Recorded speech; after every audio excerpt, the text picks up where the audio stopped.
观众朋友，大家好，我是 Clarence， 欢迎您收看 Channel 33 2022地方选举特别节目。提起地方选举呢，人们的热情度与参与度相比全国大选都有所下降。但您知道吗？与您生活中很多息息相关的事情，都是由当地的市议会以及地区委员会负责的。所以参与到地方选举中，也是表达您自己意见的一个重要的方式。在我们新西兰呢，地方选举每3年举行一次，包括下一届的市长、市议员和地区委员会的委员都将在今年被选出。今天的特别节目中呢，我们也邀请到了3位候选人，希望屏幕前的观众朋友们可以通过本期节目对地方选举有着更进一步的了解。接下来就让我们一起来认识一下这些候选人吧。Wayne Brown 曾担任新西兰许多公共和私人组织的董事，也是前北地奥克兰 DHB 主席，还担任过 Far North 地区的市长。大家好，我是 Wayne Brown。现在我以票让我一起 fix Auckland. I have a track record of getting things done on time and on budget. With the Auckland Hospital, $500 million hospital, finished on time and on budget. So I want to put a lot of pressure, and I'm an engineer, so I understand that, to get things done. Efeso Collins 现任 Manukau Ward 议员，曾经是奥克兰市议会 Otara Papadoidoi 地方委员会主席。My name's Efeso Collins and I grew up in New Zealand. My parents came from Samoa in the 1960s, so we're a migrant family. I'm the first in my family. I'm the youngest of 6, but the first in my family to go to university and to graduate from university. I've now been on council as a councillor for 6 years, so I bring experience to this role. I represent Manukau at the moment and am enjoying the campaign as far as getting right across the city to see what the aspirations of all Aucklanders Craig Lord 他的本职工作是一名工程师，也是一位自由媒体运营商。在2019年市长选举中，他的得票率排名第3。Hi, I'm Craig Lord, mayoral candidate for 2022. I'm an engineer by trade, so I started that when I was 15 years old. My specialty was hydraulic and pneumatic maintenance diagnostics and design. I think is actually really good for the mayoral candidate. 奥克兰的治安问题日趋严重，各位市长候选人对此是怎么看的呢？他们对于提高奥克兰城市的多元化及包容性又有怎样的想法？看了本期您就会知道。另外呢，民调可谓是伴随了各位候选人的竞选之路，他们会在意自己的民调走势吗？每个人又会怎样鼓励华社去积极投票呢？让我们一起走进今天的节目。Oh, nobody feels good about that. And I'm very concerned about our migrant communities who are all good citizens, who are all involved in business and who raise their children to be educated, and that's why they came here, and now they're under attack.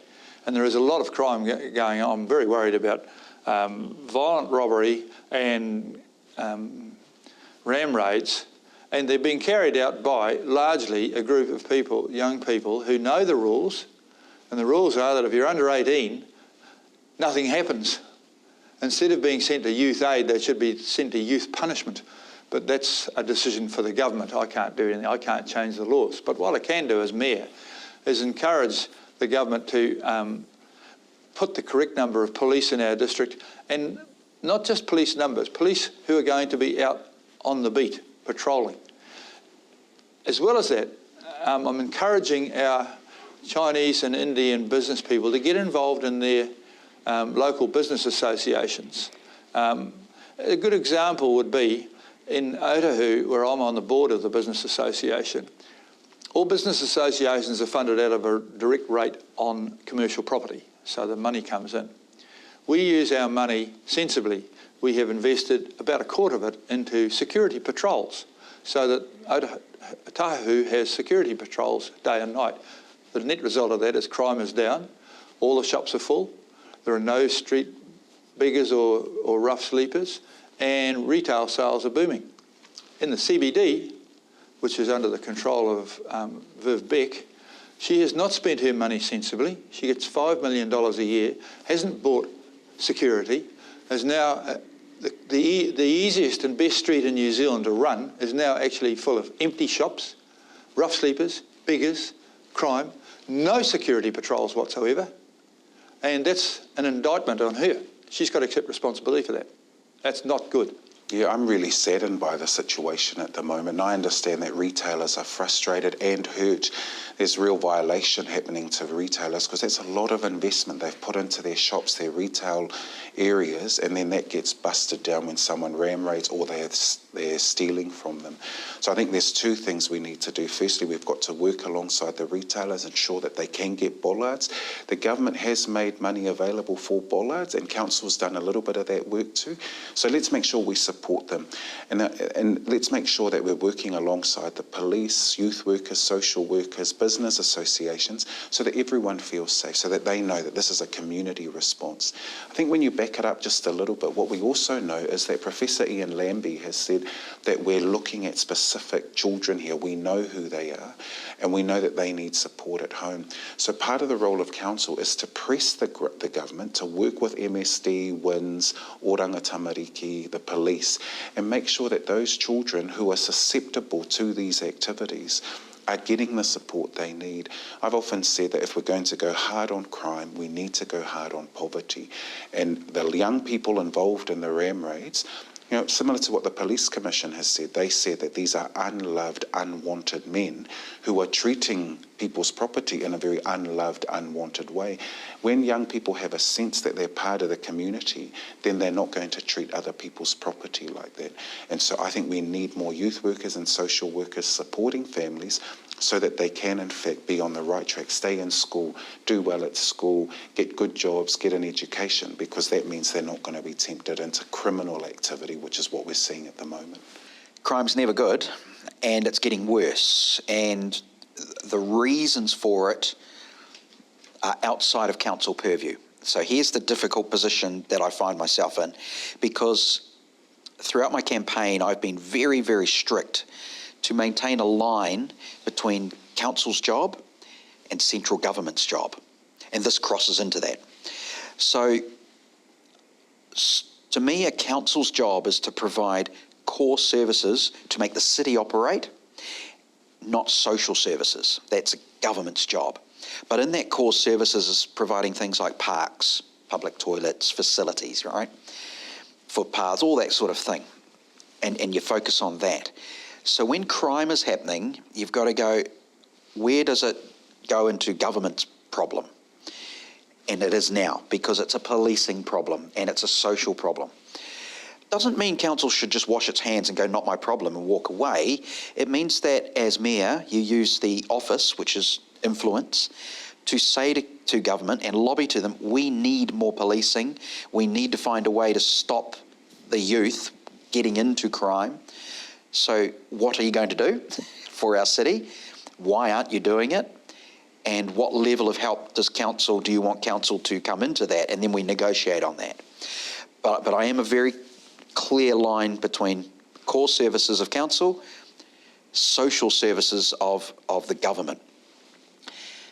However, there are little things that council can do to help businesses. For example, it can't stop cars being stolen, right? And it can't stop bad things happening at night in a park or whatever. It just can't, and unfortunately. But for businesses who are getting ram raided, a lot of them want to beef up their security. Now, that's not council's job to be a security firm. But if they want to put in their new roller doors or their new windows or whatever, that's their business. They do what they want. They may say, though, we want to put bollards in front of our shop. That's when council has to step in, because that comes into the core services department. And we go, right, where do you want to put them?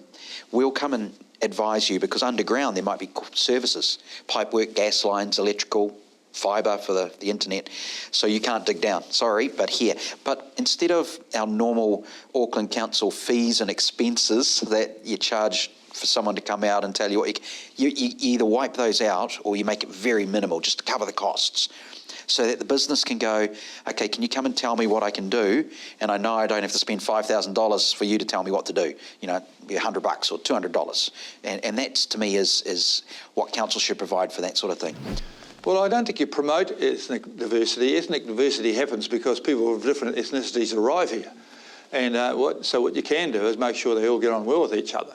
And that means treating all of those groups fairly, including the existing people who've been here before. I enjoy very good relationships with the Chinese and Indian communities and with the Maori communities and with the Pacific Islands communities. I speak Te Reo passably to a level. I make an effort to learn a bit of Chinese and a bit of Hindu, and I'm comfortable with all of those groups. But I think council's role is just to behave in a good manner. The government has a part to play in that too. They can't be favouring one group over another group. That doesn't help in the long term. And also to know something about where they're from is a good thing. I mean, I know a lot about, I've been to China a lot of times. I'm quite comfortable in China. I like China and I understand it, you know, and I want to be a bridge to those people. And so I want to be a bridge across to the Indian people and the other communities. Welcome them here. They're good community citizens. They work hard and they raise their children to be educated, just like my parents raised me to be educated. And education is what gives you the chance.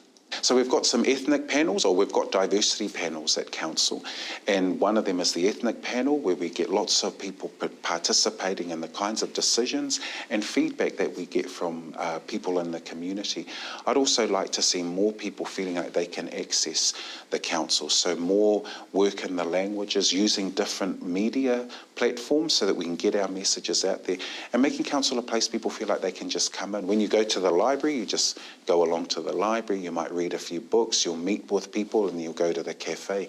I want council to be just like that. The libraries are things that we run, and people should see council being the same way.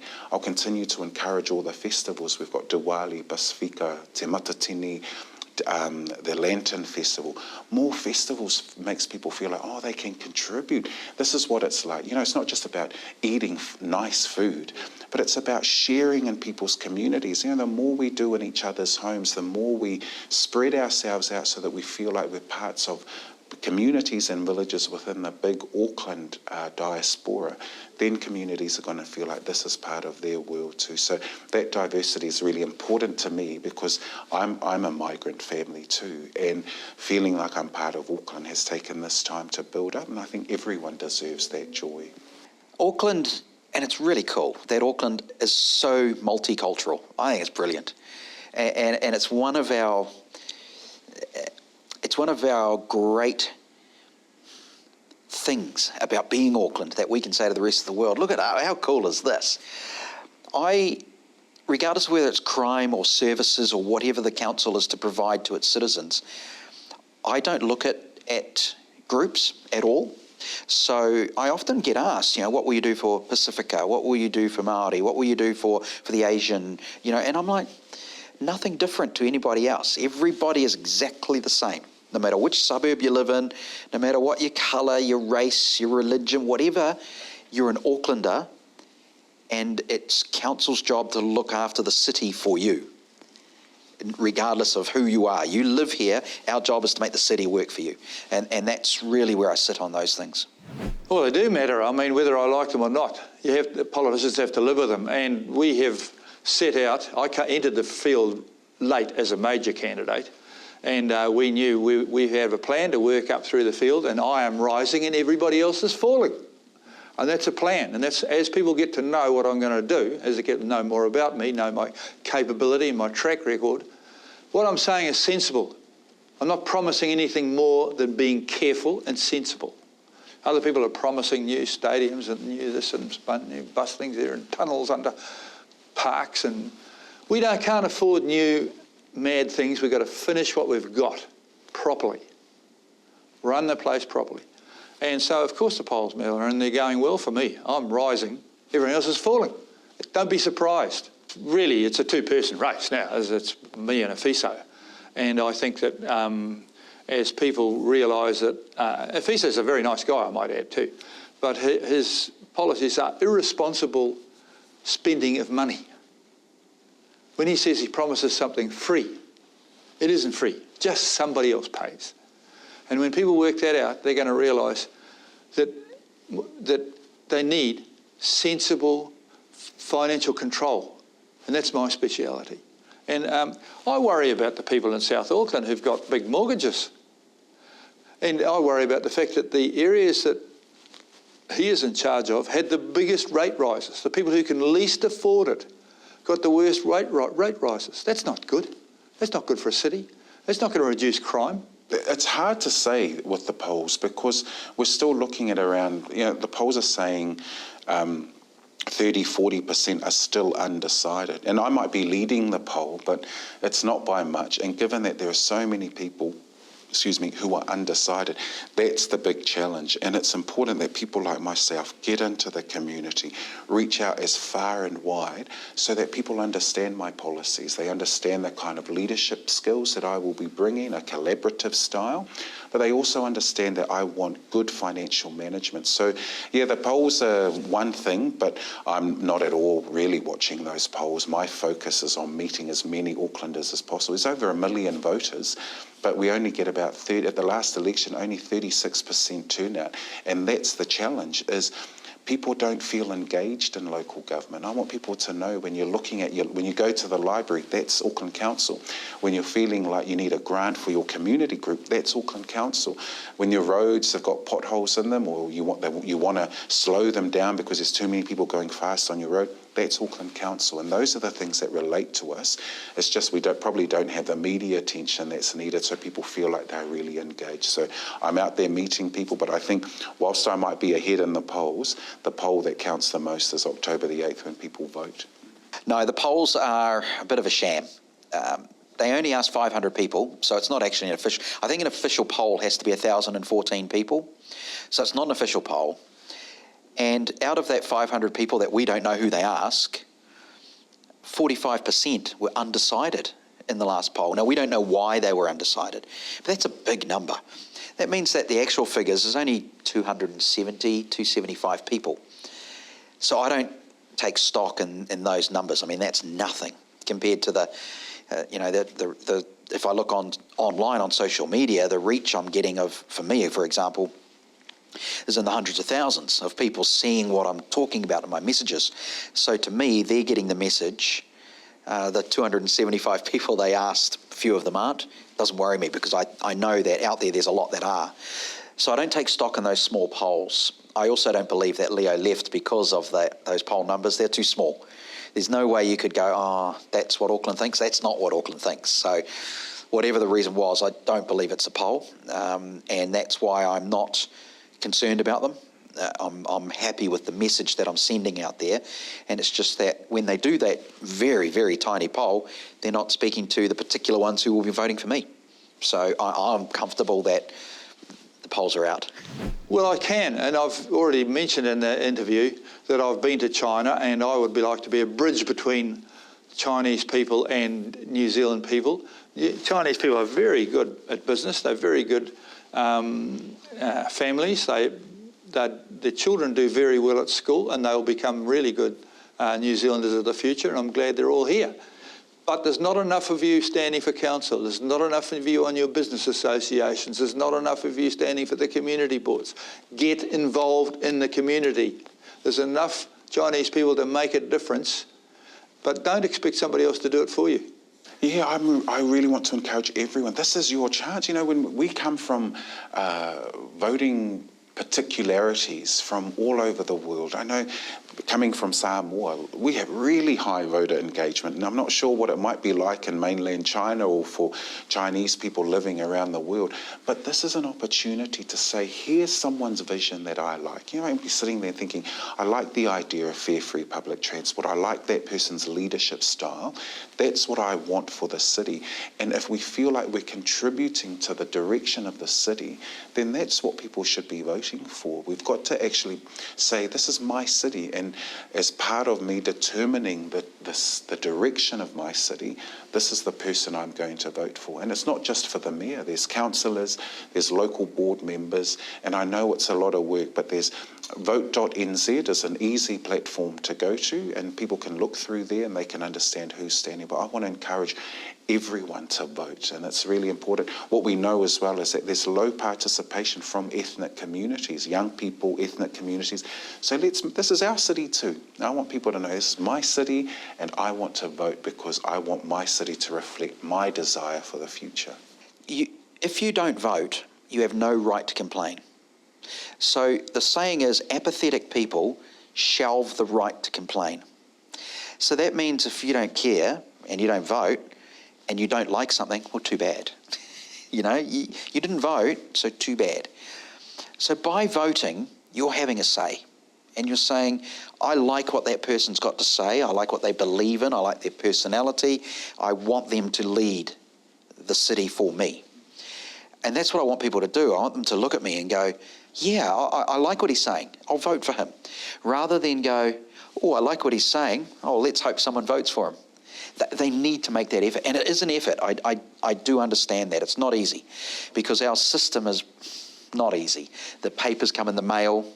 You've got to open them up and it's a booklet. You've got to go through and look at everybody and then pick someone. But then you've got to pick your councillor and then you've got to pick your local boards and you don't know who they are. And it's difficult to get the information. Thankfully, there's good media like yourselves who share that information and get it out to them, which is great because it's desperately required.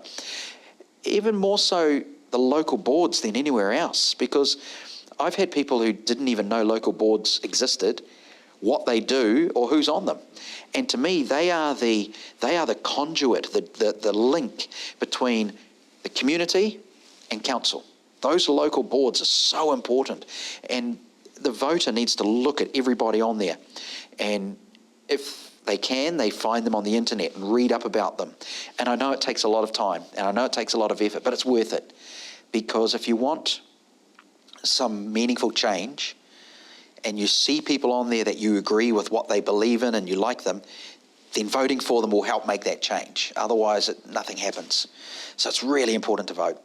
听了3位候选人对于治安问题上的看法，以及他们鼓励华社投票的话，您是否对于下一任的奥克兰市长有了更坚定的选择了呢？或者本来不打算投票的您，是否已经做好了投出自己民主一票的决定了呢？